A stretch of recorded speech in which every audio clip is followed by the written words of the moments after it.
Alright, so I've been rapping on about this 1%, and how much it's supported and helped me in building all my systems that I currently use. And the making failure cheap and treating all the 1% as different experiments every day. And of course, these things always lead to different questions. One of them being, when do you actually know when to change a system?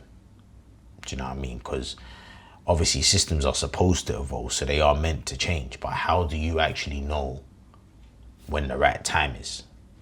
When the right time is to add or change or go a different direction.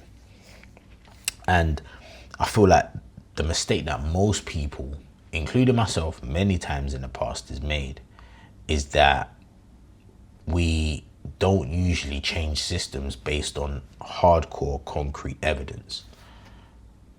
We normally change systems based on how we feel about them.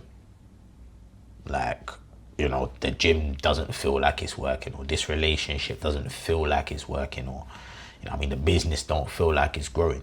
So we change something, but, of course we skipped some very, very important steps. Because as I said, where's the evidence? Like, it's not to say that our emotions aren't important, because they are. Like I said, the emotions is what makes us human. They matter very, very much. And in fact, I feel like our emotions normally tells us what deserves our attention or what needs our attention. Do you know what I mean? Whether you're angry, happy, sad, no matter what it is, it's kind of pointing you in the direction of what you need to look into, whether it's good for you or bad for you. But what it should never do is make any decisions. These emotions should never be allowed to make decisions. They should only be allowed to start the investigations. They should only be allowed to start asking questions. Because they got two completely different jobs. As I said, the emotions asks the questions. Are you happy? Why are you happy? Oh, you're sad. Why are you sad? Not I'm sad, so I need to change this, or I'm happy, I need to change this. It's why. The evidence is what answers it. I'm happy. Why am I happy? Because I've done A, B, and C. That's the evidence. Okay, don't change that. If something feels wrong, as I said, we shouldn't be changing it immediately. We ask the questions, has anything actually changed? What's happened? And most importantly, what evidence do I have to say that this supports how I'm feeling?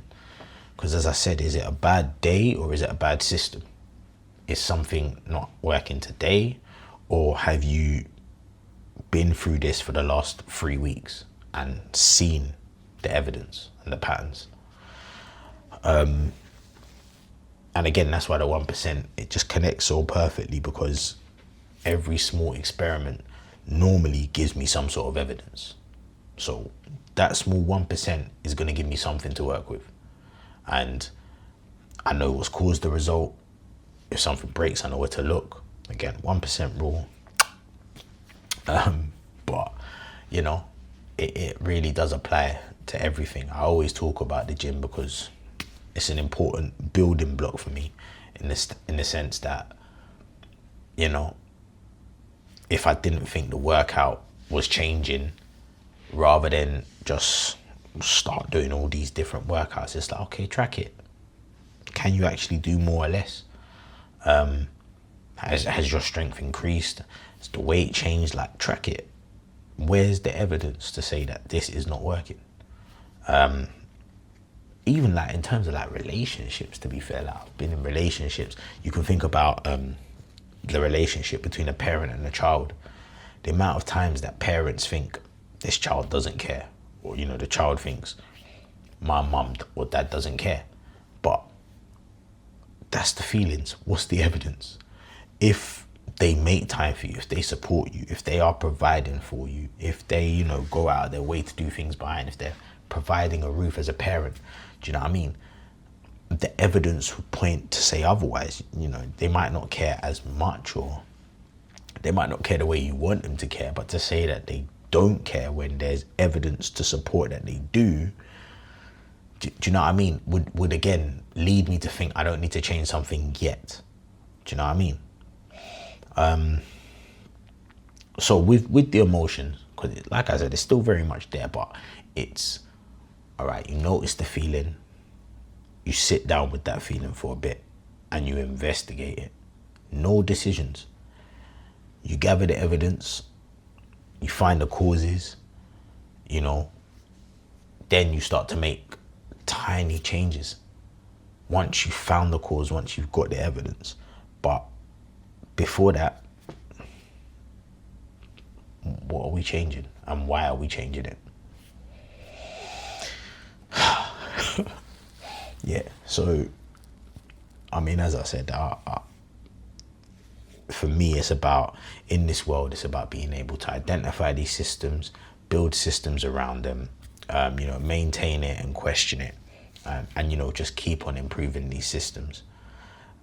But it was never to do it emotionally. I've always wanted to take the emotions out of the decision making.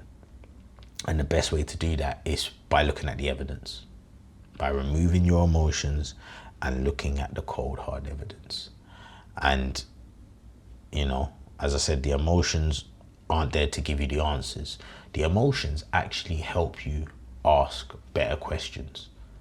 They make you ask questions that you might have not asked before, or look at things in a way that you might have not looked at them before. But then once you do that, once that feeling doesn't feel right, you don't change anything. You investigate it, because, as I said, the feeling might tell me where to look, but the evidence is actually what changes it. So to go back to what we were saying at the start, the time to change things is when the evidence clearly points to change something. The evidence, there must be something based on your data or based on what you've collected that tells you now is the time to change. But I'm forever learning.